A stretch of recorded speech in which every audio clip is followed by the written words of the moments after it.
Hello and welcome to another Bushwhacker review, and Merry Christmas, everybody!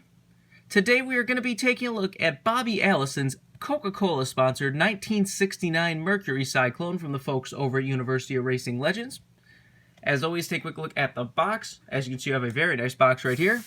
Got Bobby Allison, number 12, 69 Mercury Cyclone. Got a picture of the car and Bobby, and behind them I have a bunch of old vintage-looking Coca-Cola signs.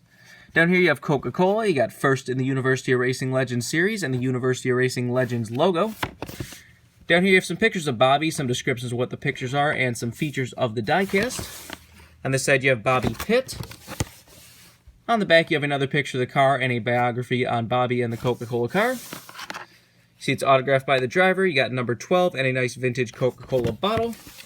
And of course on the bottom you have your copyright and such.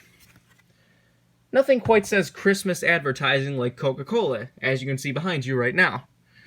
Coca-Cola is one of those sponsors that have really they've just gone all out with Christmas stuff, and they were probably one of the first to really do it.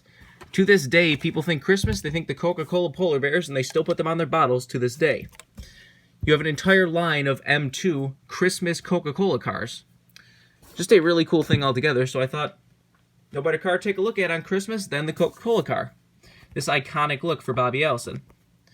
Let's do a quick 360 of the car. As you saw in the box, this was the first University of Racing Legends release. I forget the entire story, but it had something to do with one of the anniversaries of the Coca-Cola 600 in like 2009, I want to say. And so they thought to make the old Coca-Cola car for the anniversary, and I guess it was so popular they made more later, and then, you know, where we are now. University of Racing Legends has like over 20 releases now. It's just a beautiful car. I love that bright red with the metallic gold. Anyways, let's get down to sponsors. On the hood, you have Enjoy Coca-Cola. You got 427 cubic inches on the hood. Down the side, you have Enjoy Coca-Cola. Got a bottle of Coke right there. Got Motorola Radio Dispatched on the, I would call it the C-post, but I don't think that's really a C-post back then. You have a look at all the nice retro contingencies, Goodyear STP, Union 76, Regal Ride, Holman Moody, all that good stuff. Does have Bobby Allison's name on the roof. As you can see, there's the autograph right there. On the back, you have two number 12s. You have the Holman Moody logo on the, well, I guess where the license plate would be. On the deck lid, you got number 12. And you have the same stuff down the other side as usual. Let's take a look under the hood, if you want to stay open. See that beautiful, beautiful University of Racing Legends engine detail right there. Take a look under the deck lid. Got your typical fuel cell and such back there. Obviously no roof flaps back then.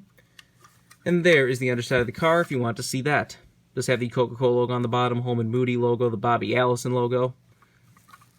2010, so yeah, it was around 09 or 010. I forgot exactly which year it was, but it was one of the anniversaries of the Coke 600.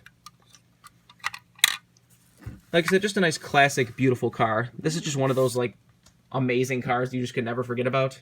If you remember that Tony Stewart back in 2016 at Darlington did use this car as his throwback, actually sponsored by Coca-Cola and everything. That was really cool. I wish Coca-Cola would just, you know, let more stuff get produced. I don't know why Coca-Cola is so weird about getting merchandise these days. Like, they allow them to make all their stuff, but then, like, anytime anybody runs a Coca-Cola car these days, Lionel's like, yeah, we can't offer it. So why is Coca-Cola so weird about letting Lionel make diecast? I don't know if it's the same for University of Racing, too, because if you know, the brand new release from University of Racing this week, or last week, was Bobby Allison's 1969 Dodge Charger Daytona, which was the same team, but is the version that is not Coca-Cola sponsored.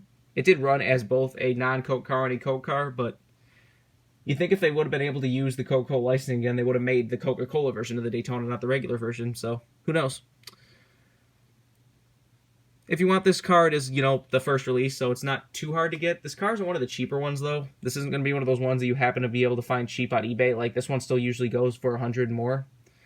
Which, like I said, is such a beautiful, iconic car, and who doesn't love Coca-Cola? So, you might have to look a little around if you want to get this car. But I think that's all ours to say. This has been a review of Bobby Allison's Coca-Cola University of Racing Legends release. Merry Christmas, everyone. Hope you enjoyed, and thanks for watching.